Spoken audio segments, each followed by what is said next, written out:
कोविड-19 के आने के बाद सभी लोग बहुत हेल्थ कॉन्शियस हो गए हैं और जो भी वो खान-पान की चीज़ें इस्तेमाल करते हैं अपने और अपने परिवार के लिए वो सबसे बेस्ट और सबसे हेल्दी चाहते हैं। लेकिन कुछ ऐसी छोटी-छोटी चीज़ें होते हैं जिनका अगर आप बदलाव करेंगे तो आपको सेहत में और बहुत ज़्यादा इज़ाफ़ा करेंगे। उसी छोटी चीज़ों में से एक है दोस्तों नमक। खाने का स्वाद बढ़ाने के लिए सबसे ज़रूरी चीज़ है नमक। आप खाना कितना भी अच्छा बना लीजिए लेकिन अगर उसमें नमक नहीं है तो उसका स्वाद अच्छा नहीं होगा।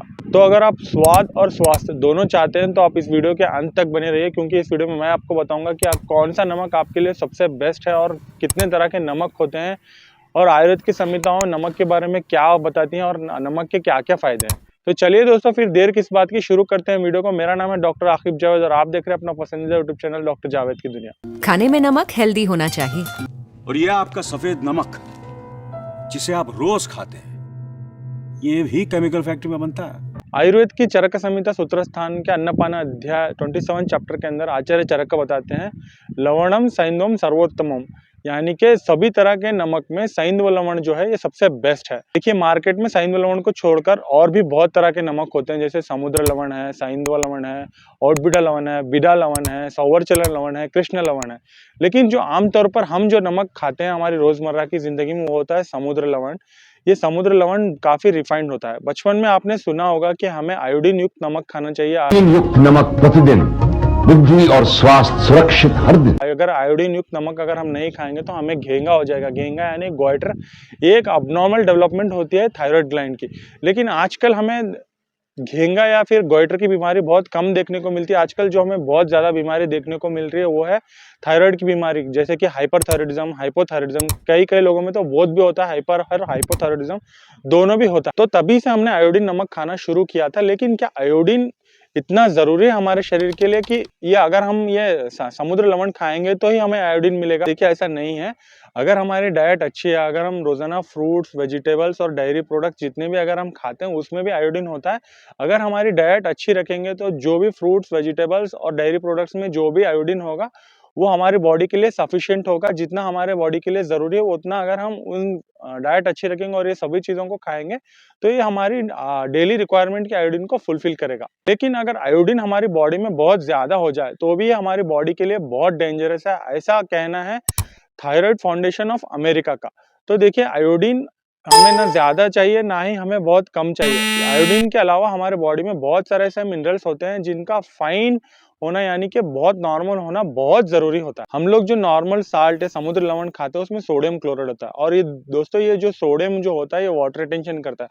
अगर आप थोड़ा सा सोडियम, थोड़ा सा नमक लेके अगर आप एटमॉस्फेयर पर ऐसे हाथ में अगर ऐसे पकड़ेंगे तो थोड़ी देर में ये नमक गीला हो जाएगा क्योंकि ये एटमॉस्फेयर के वाटर को भी ऑब्जर्व करता है। तो जब आप ऐसा नमक हम खाएंगे हमारे बॉडी के अंदर तो हमारे बॉडी के वाटर को ये ऑब्जर्व कर लेता है। खास करके हमारे रक्त वाहिनियां हम जिसको बोलते हैं ब्लड वेसल्स, उसके अंदर ये क्या करता है, ये पानी को उसके ऑब्जर्व कर लेता है जिससे कि रक्त वाहिनियों के प्रेशर को ये बढ़ा देता है, जिससे कि हमें ब्लड प्रेशर होता है। और डॉक्टर्स हमें ब्लड प्रेशर में नमक कम खाने की एडवाइस देते हैं क्योंकि जो नमक में सोडियम होता है वाटर रिटेंशन करता है जिससे ब्लड प्रेशर बढ़ता है। आयुर्वेद में भी इसके बारे में कहा गया है कि समुद्र लवण अभिसंधि है, यानी हमारे बॉडी में ब्लॉकेज को बढ़ाता है। ये हमारी बॉडी में वाटर रिटेंशन करता है, ये हमारे बॉडी के वाटर को ऑब्जर्व करता है जिससे हमारे बॉडी में एक क्लेद उत्पन्न करता है, ये म्यूकस को बढ़ाता है, ये कफ को बढ़ाता है। इसीलिए दोस्तों आयुर्वेद में समुद्र लवण को बेस्ट नहीं बताया गया है, आयुर्वेद में सैंधव लवण को सबसे बेस्ट बताया गया है। और सैंधव लवण के बारे में बताया गया है कि यह चक्षुषा है, यानी हमारे आंखों के लिए बहुत अच्छा है। अगर आपको आंखों से संबंधित कोई बीमारी है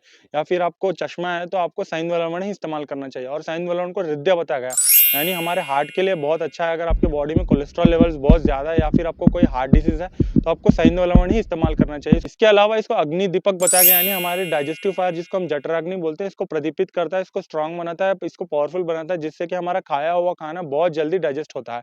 इसके अलावा इसको रोचना बताया गया, यानी कि हमारे खाने के टेस्ट को ये बढ़ाता है। और इसको विदा ही बताया गया है, यानी कि हमारे बॉडी में जलन को नहीं बढ़ाता।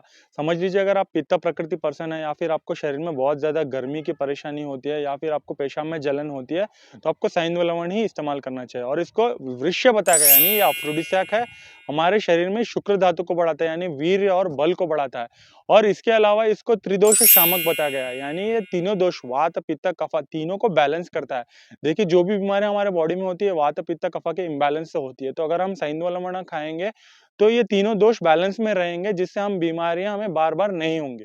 तो अब सवाल आता है कि कौन कौन से लोग सैंधव लवण को खा सकते हैं। देखिए अगर आप जवान हैं, बूढ़े हैं, बच्चे हैं, या फिर अगर आप प्रेग्नेंट मदर हैं, या फिर अगर आप लैक्टेटिंग मदर हैं, आप किसी भी एज के हो, आप लाइफ के कौन से भी स्टेज में हो, आप साइंदो लवण को इजीली खा सकते हैं, क्योंकि इसे सदा पत्ते हरा बताया गया है।